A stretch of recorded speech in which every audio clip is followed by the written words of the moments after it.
আসসালামু আলাইকুম ভিউয়ার্স, আশা করছি সকলে ভালো আছেন। আজকে আমি আপনাদের সাথে শেয়ার করব যে কিভাবে গ্রামীণ সিমে ইমার্জেন্সি ব্যালেন্স লোন নিতে হয়। যারা জানেন না শুধুমাত্র তাদের জন্য আজকের এই ভিডিওটি। তাই ভিডিওটি স্কিপ না করে শেষ পর্যন্ত দেখতে থাকুন। এর জন্য আমরা প্রথমে চলে যাব মোবাইলে যে ডায়াল প্যাড রয়েছে সেই ডায়াল প্যাডে। এখান থেকে আমরা ডায়াল প্যাডে আসার পর এই কিবোর্ডে ট্যাপ করে দেব। তারপর এখান থেকে ডায়াল করব *121*1*3#।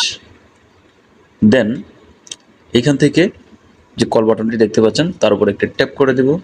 দেন এখান থেকে আমার 2 সিমে গ্রামীণ সিমটি রয়েছে, তাই এখান থেকে 2তে সেন্ড করে দেব।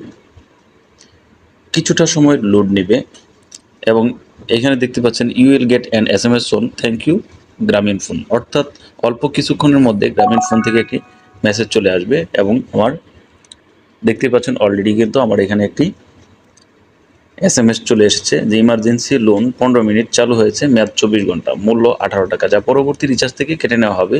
মিনিট প্রাইস জানতে ডায়াল করুন এত।